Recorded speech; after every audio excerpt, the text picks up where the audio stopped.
Hi, I'm Dr. Matson. Today we are going to be covering the principles of disaster management, and this is following the OpenStax textbook, Population Health for Nurses.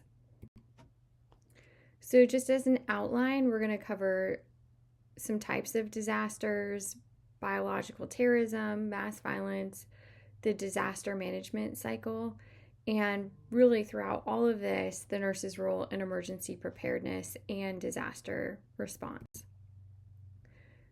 So our outcomes are to be able to really define this. So you should be able to describe the different types of disasters and be able to distinguish between natural and human-made. And from there, really talk about the different types of safety hazards and public health emergencies and how those impact communities. And then also different conditions to identify this as a public health emergency, including a community's vulnerability to a disaster. So natural disasters, natural are those that arise from forces of nature. So we can think of weather events, geological events, or epidemiological events. And these can happen suddenly and are unpredictable and can cause significant public health risks to communities.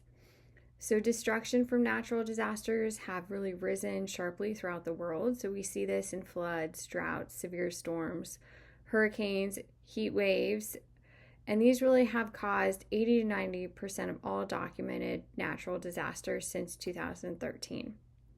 So flooding is the most common natural disaster. There are three types of floods. So we can think of flash floods caused by heavy rain or excessive rain over a short period of time. River floods occur within extensive rainfall or snowmelt forces that cause a river to expand. And then coastal floods are caused by storm surges. And we can think of these as associated with hurricanes and tsunamis. So here what you're looking at is on March 11th, 2011.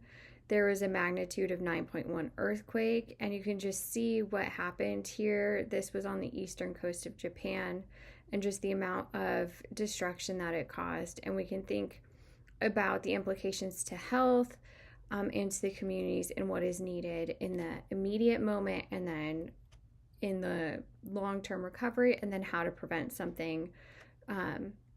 Obviously, we can't prevent the natural disaster, but how do we mitigate kind of the impact it can have in the future? So human-made disasters, these are directly caused by people's actions, and these can devastate and destroy human life. We can think of warfare, mass violence, shooting, industrial accidents, and nuclear and radiation incidents. There are three categories. So technological disasters, so we can think of the Deepwater Horizon oil spill. We can also think of the nuclear disasters. The second type is social disasters, so warfare and terrorism. The third type would be environmental, so devastating events that really affect an area's ecological system. And we can think of these as destroying wildlife and pose really significant threats to humans. So public health and safety hazards of disasters, when we think of this, we really need to understand the breadth and depth of impact on communities and vulnerable populations. And these really require considering the direct and indirect health effects. So when we think of this impact, we want to think about communities, and these direct impacts may include really large numbers of injuries and deaths that affect emergency response systems and healthcare systems. Indirect impacts on health from a disaster could include disruptions of modes of communication, transportation, and may be because of limited ability due to damage of the infrastructure, vehicles, and then community utilities may be damaged, and we can think about that's reciprocal effect on health. And then resilient communities really have the ability to recover from a disaster. So some elements of resilience are social connectedness, community members and how they participate in helping mitigate this, what those social connections do in terms of providing both emotional and physical support, and strong healthcare systems. So are these and the government prepared for disaster? Do they have access to resources? vulnerable populations have characteristics that really affect their capacity to anticipate, respond to, and recover from the impact of disasters. So people with lower socioeconomic status are less prepared for disasters. They don't have resources to afford mitigation efforts. And the consequences of disasters for low-income populations could include greater incidence of homelessness, unemployment, injury, mortality, economic loss, depression, and post-traumatic stress. So older adults are more vulnerable to disasters compared to other age groups. And then when we think of assessment of public health emergency risk, so we want to think about different frameworks. So these are available to guide disaster risk. And we should think about these in terms of how often are they updated. So every 3 years, essentially. And FEMA really guides this in its effort to the community. So it can help identify threats and hazards that could impact a community.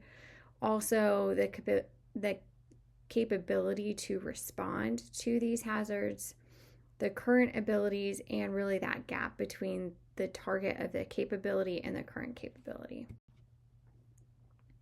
Now we're going to talk about biological terrorism. So first we're going to define it, then we're going to talk about agents and diseases, describe categories, and strategies for identifying and managing casualties, as well as what is the role of the nurse in this. So when we think about categorization of bioterrorism agents, this could be possible agents of bioterrorism, for example, bacteria, virus, and toxins. So the CDC categorizes this by threat risk. Biological agents are difficult to grow and maintain and may be destroyed quickly in sunlight. So the means of delivering biological agents are arsenals. So this could be fine mist that can be carried for miles. Animals, so diseases are spread through insect or animals. Food and water contamination, so pathogenic organisms and toxins that are released into the food and water.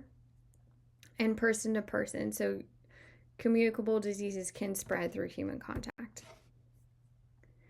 When we think of identification and management of these biological causalities, we should think about how a nurse can be prepared to identify these. So attacks using biological agents can really mimic natural outbreaks and can lead to secondary transmission. So first steps in identifying and recognizing these potential exposures or indications are reports of really unexplained or unusual symptoms, multiple casualties with an unidentified cause, unusual taste, smell, or mist, and unexplained dead animals or plants. So if those things are showing up, then the nurse should start wondering or thinking about that biological agent involvement. So in a situation where exposure is suspected, ensuring personal safety really is number one. And then decontamination may be necessary, and biological contamination could occur when infection agents come in contact with a body or surface. So any inanimate object or food or water supply. And biological decontamination includes really disinfection or sterilization. When we think of principles of mass exposure and management, this could really include recognition of the exposure and then ensuring safety of the area through evacuation or non-essential personnel, use of PPE, and limited exposure. Also, establishing zones for decontamination, treatment, safe and clean zones, and setting up a command center and establishing a chain of command and communication. Really, this means there's a need for triaging, assessing, treating, and transporting exposed individuals. The U.S. government remains in constant state of readiness to protect Americans, and there's a strategic national stockpile, which is part of the federal medical response infrastructure. Although we know from experience that this is not unlimited supply. And the federal law enforcement and health and safety of agencies really focuses on risk assessment and ensures that there is protective countermeasures that are both safe, effective, and secure. And the FDA Medical Countermeasure Initiative works with both the local, state, and federal levels of government. In terms of the nurse's role, so this is particularly important. So we know that nurses are essential members of the public health system. So they do need to be ready for possibility of terrorist threat and activity at all time. And the American Nursing Association in 2016 developed policies as well as identifying resources and educational opportunities for nurses so that they can understand their role in primary care, secondary and tertiary prevention as well for bioterrorism preparedness and response. When we think of mass violence, we're going to define that term, examine it in terms of mass shooting, think about its impact on the communities at large, and then really talk about the emotional distress and principles of mass casualty management. So mass violence, this would be incidents of intentional crime and acts which are targeted at defenseless citizens with the intent to harm or kill large numbers of victims. So mass shootings in the United States, statistically, mass violence is uncommon. There's no standard definition of mass shooting, but there is a standard of definition for active shooter. So an active shooter is an individual who is killing or attempting to kill people with a firearm within an area. In the United States, rates of mass shootings and number of people killed over the past 4 decades has increased, over 1,000 deaths and over 1,500 injuries. In 2019, the U.S. government approved funding for the CDC and National Institutes of Health to conduct gun violence research.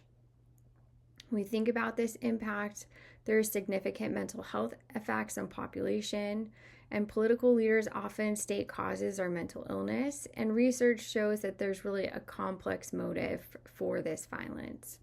Some common reasons could be related to grievances, ideology, bias, political beliefs, and psychotic behavior. And mental health issues related to mass violence are really correlated to direct victims, their families, and the general population. So the general public, so 48%, fear becoming a victim of mass shooting. 10% have avoided large crowds or bought a weapon. And they have a higher likelihood of taking antidepressants, engaging in risky behaviors, and considering suicide. For mass casualty management, this often overwhelms local resources. So the emergency medical services are often the first responders on the scene of a mass casualty incident. And they're really critical in triaging, stabilizing, and preparing transport of victims. And that response to this mass casualty event is complex. So we know that this involves many disciplines and that it requires also this constant state of readiness, which means that there should be regular training and drills to prepare. And here what you're looking at is EMS staff. They're participating in a training exercise to prepare for a mass casualty incident. So mass violence, it requires multi-agency, interprofessional team coordination. When we think of this national incident management system, this is the framework for these disasters, and this guides multi-agency interprofessional structure and organization. So when we think about this, we want to think about incident command. And what this means is that there's this one place that has this overall sense of responsibility. And then a public health officer, so this is who is responsible for developing and coordinating the press releases and monitoring the information release. The operations section chief, this is someone who's organizing services and resources. Then there's a planning section chief, so this is someone who develops incident action plans and collects the data. The logistics section chief is providing facilities, supplies, and medical services. And then finance and administration section chief, this is how much things cost, right? And they're monitoring that. And then the intelligence investigation section chief is looking at the scope and function determined by the incident commander. So just some general terms when we think about the different roles that are involved in this multi-agency interprofessional team coordination for mass violence. So here, this is the ICS, and this is providing responders with a framework for organization and decision making. So basically, this is showing what we just talked about. So we have this incident command center, and in this command center, we're thinking about who in this general staff is providing the information and resources as it goes out for this mass casualty event. So some scene safety considerations. Scene safety is a top priority for the responders. We have to think of PPE, so it needs to be appropriate and available. And this should be used in response to a chemical, biological, or radiological or nuclear event. And when responding to a terrorist attack or mass violence attack, there's a possibility of detonation of an explosive or a suicide bomber. So you have to consider those things too when responding. For a mass shooting event, if the offender has not been apprehended or has fled the scene, the first responders should be trained in tactical medicine and wearing protective gear. And responding to a fire poses a risk of building collapse and inhalation. So again, being aware of that. We can think of things that have happened, right? So we can think of different events like 9/11 in which people who responded, like the firefighters, then had cancer, other effects. And then field triage. So after the scene is saved in a mass casualty response, this requires field triage of the victims. And so here we're going to talk about zoning areas. So area of care is divided into zones if there's a risk of chemical, biological, radiological, or nuclear contamination. So a hot zone, this is an immediate location of an incident where the victims and responders have direct contamination. The warm zone is an area surrounding the hot zone where contamination is present from victims or responders leaving the hot zone, and triage and decontamination can happen within the warm zone. The cold zone is where care for the victims occur and may serve as a location for minor casualty or a holding and release. So here is just a visual illustration of that warm zone in the middle and then the cold and hot zone. Now we're going to talk about the disaster management cycle. So we're going to describe this cycle, think about the nurse's role, and then also community partners and how to prevent, prepare for, respond to, and recover from disasters. So these are the phases of a disaster management cycle. We want to plan for disasters and think about how this process is managed. So public health and community health nurses have an important role in each one of these phases. So mitigation is really the action to prevent, reduce, cause, impact, or consequences of disaster. Preparedness is that planning, training, and educational activity. Disaster response is the execution of the disaster plan. And disaster recovery begins during this response phase once the threat to human life and infrastructure has passed. So when we think about the nurse's role in this, the American Nursing Association really describes this disaster preparedness as a basic competency for a nursing practice. And nurses participate in planning and training drills. They provide patient care and community support during a disaster. And they're important in all the different phases of disaster management cycle. So this is providing risk mitigation, safety, and hazard education, as well as helping to plan and participate in mock drills. They're often the first responders to healthcare needs and really look at restorative healthcare and optimal operations along these different phases of recovery. We think of community collaboration in disasters with increasing rising incidents, partnerships between public health and professionals, and internal and external partners are needed. So this is multi-sector, interdisciplinary collaboration. And then the disaster management team really collaborates to assess community for risk factors, mitigation plans, and to prepare for potential disasters. And this can happen through exercises and simulations, as well as local, state, and federal partners to collaborate. Now here we're going to talk about the nurse's role in emergency preparedness and disaster response and recovery, and really compare these different stages and talk about triaging. So here are the stages. We're thinking about stages of disaster response and recovery. So the success of each of these stages really depends on common, interoperable approach to resource sharing and coordination. So the first stage is incident recognition. So we've talked about that a little bit throughout this lecture today. The second one is initial notification and activation. Then we have stage 3, which is mobilization. And then stage 4, incident operation. So this is happening during that real time. And then stage 5, mobilization, and 6, which is that transition to recovery and return to readiness. So when we think of mass casualty triage systems, this is the number of victims in mass casualty that requires responders to really sort the victims based on degree of injury. So triaging is really dynamic and it requires preparedness and training. So the goal of these systems in mass casualty events is to do the greatest good for the greatest number of people with limited resources. So the goal of moving patients away from the incident and towards the resources that really are going to give them the most comprehensive care. So the victims should be reassessed and may need recategorization based on their status change. And here what you can see is in this triage, this is for an adult, and we'll compare a pediatric triage, but are they able to walk? So if the answer is no, are they breathing spontaneously? And then if the answer is yes, then you're going to look at their respiratory rate, and is it less than or greater than 30? And then we want to look at their perfusion. And then do they have a radial pulse? What's the capillary refill? Is it less than 2 or greater than or equal than 2? And their mental status. Are they obeying commands or not?